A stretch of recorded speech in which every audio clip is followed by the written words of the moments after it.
నమస్తే అండి, good morning. Welcome to Sri Lalitha YouTube channel. Today చాలా ఇష్టమైనటువంటి రెసిపీ చేస్తున్నానండి. క్యాబేజ్ పచ్చనిపప్పు కర్రీ అండి.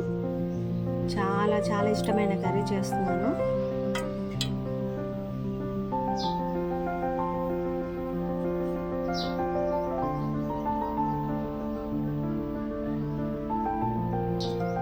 ప్యాన్ పెట్టుకొని ఆయిల్ వేసుకున్నానండి.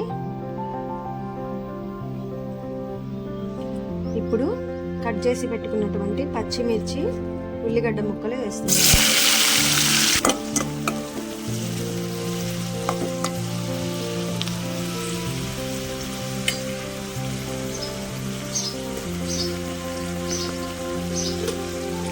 జీలకర్ర వేస్తున్నాను.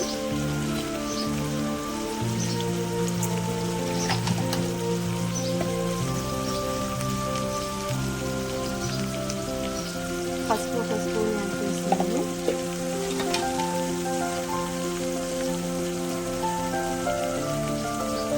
కొంచెం అల్లం వెల్లుల్లి వేసుకోండి. సిమ్లోనే ఉడికించుకున్నాను.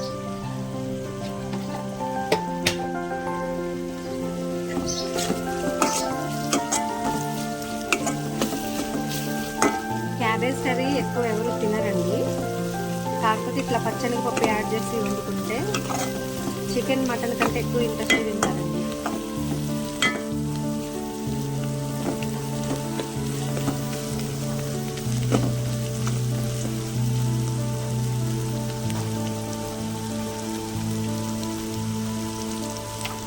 ఉల్లిగడ్డ, పచ్చిమిర్చి ముక్కలు బాగా వేగాలండి.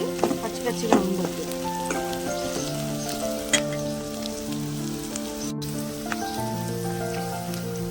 క్యాబేజ్ యాడ్ చేసుకున్నామండి.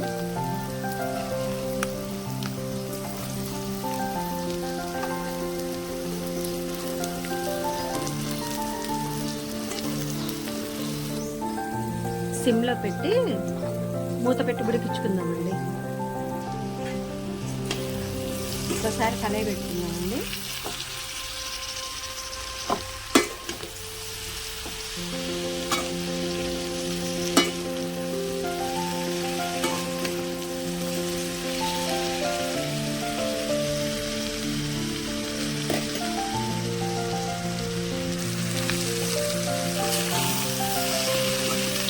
మధ్యలో కలబెట్టుకుందామండి.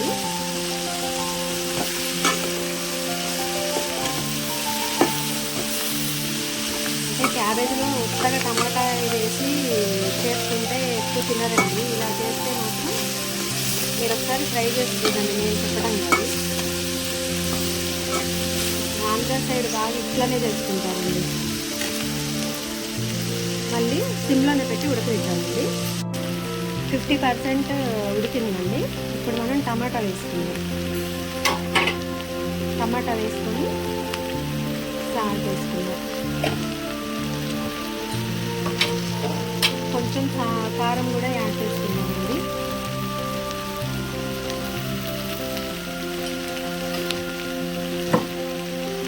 మనం కలబెట్టకుండా సిమ్లో పెట్టి మూత పెట్టుకుందామండి.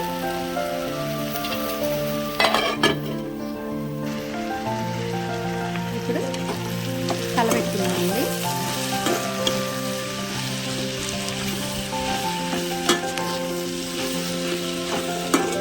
క్యాబేజీ ఇంచుమించు 1/2 kg ఉంటుందండి. ఒకటే టమాటా వేస్తున్నా. ఎక్కువ టమాటా వేసుకోవద్దండి, బాగుంది.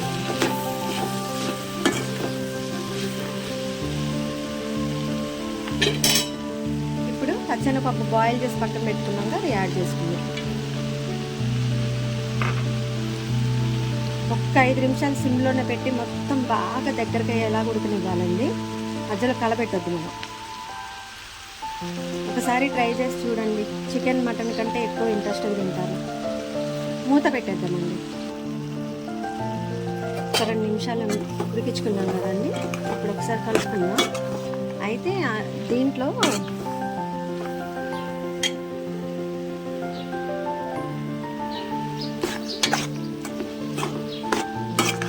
గరం మసాలా కూడా యాడ్ చేసుకోవచ్చు అండి. ఇష్టం ఉంటేనే యాడ్ చేసుకోవచ్చు, ఇష్టం లేకపోతే ఈ అల్లం వెల్లుల్లి పేస్ట్ అయితే ఫ్లేవర్ అనేది వస్తుంది, యాడ్ చేసుకోకపోయినా పర్వాలేదండి.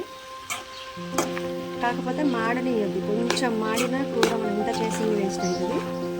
సో సిమ్లోనే పెట్టి మళ్ళీ ఒక 2 నిమిషాలు ఉడికించుకుందాము. చూసారండి ఎంత కలర్ఫుల్గా ఉందో. కొంచెం వేసినట్టుగా గరం మసాలా యాడ్ చేసుకున్నాం, కొంచెం అంతా.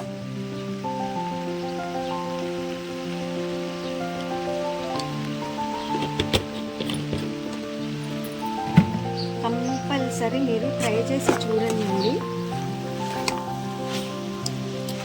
నాకైతే ఈరోజు అంత ఆకలి అవుతుందంటే అంత ఆకలి అవుతుంది. నాన్ వెజ్ ఎక్కువ తిననండి. నాన్ వెజ్కి మించి క్యాబేజ్ పచ్చనిపప్పు కర్రీ అంటే ఇక నాకు ఆ రోజు పండగే అండి. ఒక 2 నిమిషాలు మళ్ళీ సిమ్లోనే పెట్టుకొని ఇట్లానే ఉడికిద్దామండి. నేను చేసే విధానం చూశాను కదండి. ముందు పచ్చిమిర్చి టమాటా నూనెలో దోరగా వేయించుకున్నానండి. జీలకర్ర యాడ్ చేసుకున్నాను, పసుపు, అలాగే కొంచెం అల్లం వెల్లుల్లి పేస్ట్ బాగా మధ్య ఫ్రై అయిన తర్వాత కట్ చేసుకున్న క్యాబేజీ వేసాను. అది ఒక 5 నిమిషాలు ఉడికిన తర్వాత టమాటాలు యాడ్ చేసుకున్నానండి. టమాటాలు వేసినమ్మటే పసుపు, కారం, ఉప్పు కూడా యాడ్ చేసుకున్నాను. ఒక 2 నిమిషాలు సిమ్లో పెట్టి ఉడకనిచ్చిన తర్వాత కలుపుకున్న తర్వాత మళ్ళీ పచ్చనిపప్పు యాడ్ చేసి సిమ్లోనే ఒక 3 నిమిషాలు మగ్గనిచ్చానండి. మళ్ళీ ఇప్పుడు గరం మసాలా యాడ్ చేసుకొని మళ్ళీ ఒక 3-4 నిమిషాలు కంపల్సరీ సిమ్లో పెడతామండి. ఇంకా కొంచెం కూర దగ్గరికి కావాలి. మధ్యలో కలుపుకున్నామండి.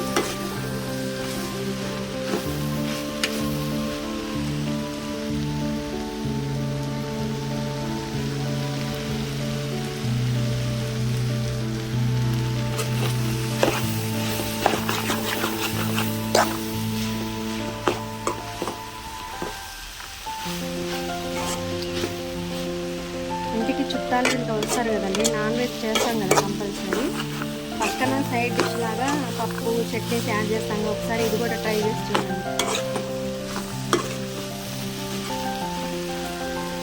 ఇంట్లో మటన్ కర్రీ వండుతున్నట్టు కింద వరకు వస్తుందండి స్మెల్.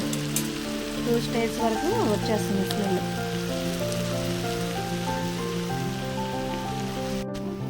కర్రీ రెడీ అయిపోయిందండి. ఉప్పు కారం అన్నీ సరిపోయాయి. చూసాను, చాలా అంటే చాలా టేస్ట్గా ఉంది. ఒకసారి మీరు కూడా కంపల్సరీ ట్రై చేసి చూడండి. మనం వేరే బౌల్లోకి ట్రాన్స్ఫర్ చేసుకుందామండి. కర్రీ రెసిపీ రెడీ అండి.